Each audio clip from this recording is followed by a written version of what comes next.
Expedición a la centenaria, desconocida más lisérgica capilla del Eixample.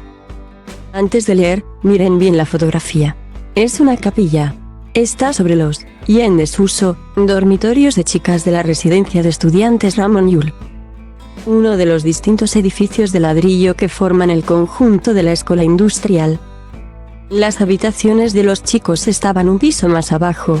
Parece que la frontera entre ambas plantas no todos la tenían muy clara. Así que tener a un golpe de escalera un lugar donde expiar los episódicos incumplimientos del sexto mandamiento parece algo cómodo y práctico. Hasta muy catalán, se podría añadir. Pero, no es por insistir, miren bien la fotografía. Ven en esos arcos catenarios algo familiar, algo propio de la lisergia gaudiniana.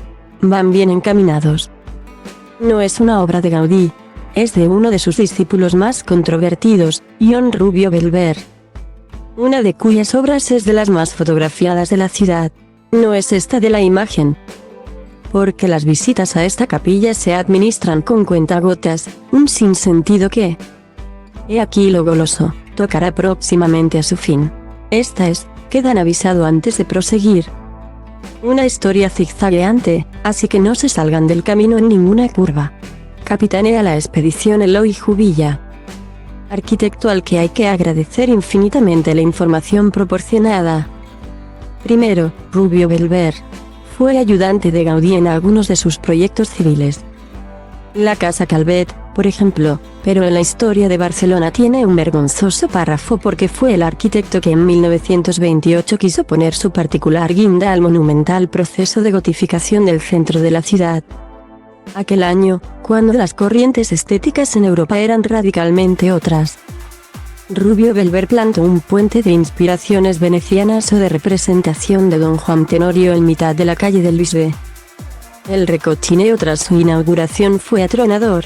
Le Corbusier, en una visita a Barcelona en compañía de varios colegas de profesión, pasó bajo el mudo como un arpo, pero horas después, en Petit Comité, preguntó quién era el culpable de aquel huevo podrido. El puente es hoy una foto casi obligada para todos los turistas que transitan por esa calle. Parece que hasta les gusta. Pobrecitos. La cuestión es que Rubio Belver era un referente en el primer tercio del siglo XXI. Cuando Josep Puig i Cadafalch asumió la presidencia de la Mancomunitat de Cataluña, a él recurrió para refundar la antigua fábrica Batlló de hilaturas de la calle de Urgell. Viene aquí un zigzag, punto y aparte, pues, los Batlló, una familia con raíces en Olot, se afincaron en Barcelona con un espíritu empresarial admirable, con el Eixample hecho aún un erial.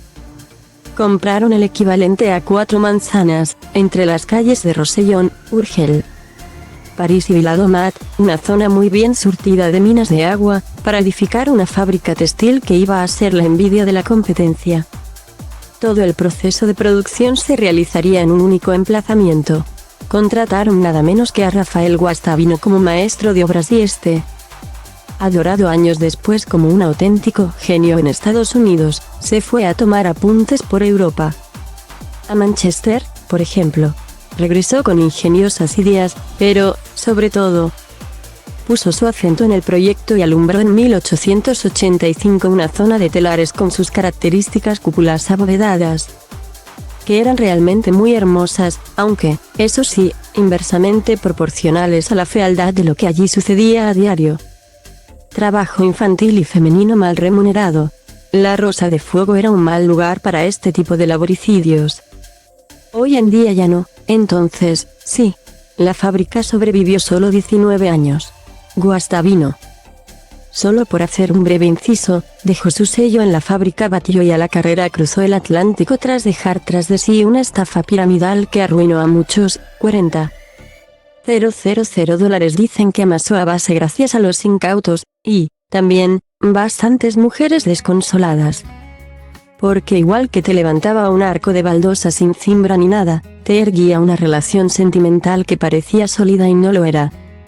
La cosa es que toda aquella arquitectura, de la que no hay que dejar de destacar esa chimenea de 64 metros de altura que en el subsuelo es un laberinto de pasillos casi de película, no tenía ningún propósito claro tras el adiós de los Batlló, así que podía haber terminado demolida. Durante la guerra de Cuba fue hospital de campaña de lo que quedaba de los soldados cuando regresaban en barco a Barcelona. Pero aquello era algo coyuntural. El recinto se merecía un destino y todo era incierto. Hasta que, en un momento fulgurante surgió casi de la nada la Mancomunitat de Catalunya. Una suerte de generalitat de marca blanca que, a la hora de la verdad, proporcionalmente, vistos sus medios, hizo por este país mucho más que 23 años de pujolismo. Enric Prat de la Riba tramitó la compra de aquella fábrica porque intuyó la necesidad de crear una universidad de los oficios. Un lugar en el que formar a los técnicos de que carecía Cataluña. No se demolió ni un muro. Al revés, se añadieron construcciones. Se levantó, por ejemplo, la Escuela de Agricultura, o sea, el edificio que hoy alberga la capilla. Ya nos acercamos a ella, con el propósito, además, de que algún día fuera un anexo de la futura Conselleria de Agricultura. El golpe de estado de Primo de Rivera fue, claro, algo que no entraba en los planes de la Mancomunitat. La vida de aquel lugar, sin embargo, no decayó. Tan potente era el proyecto en marcha que ni un dictadorzuelo como aquel se atrevió a desarbolarlo. En 1929 se inauguró la residencia de estudiantes al principio de todo mencionada ahí. En su zona alta, la capilla de Rubio Belver, a la que se accede a través de una escalera iluminada por 3 vidrieras de aires eclesiales que merecen, para ser presentadas, un zigzag de AUPA. A 300 kilómetros de Barcelona, en el delta del Mekong, se alza con uno de los principales templos del caodaísmo. Queda bastante a transmano, pero si se tiene la oportunidad de visitarlo, jamás se debería desdeñar esa opción. El caodaísmo es una religión bastante rara, por no decir la que más, y eso que la competición es muy reñida si se trata de la fe en lo indemostrable.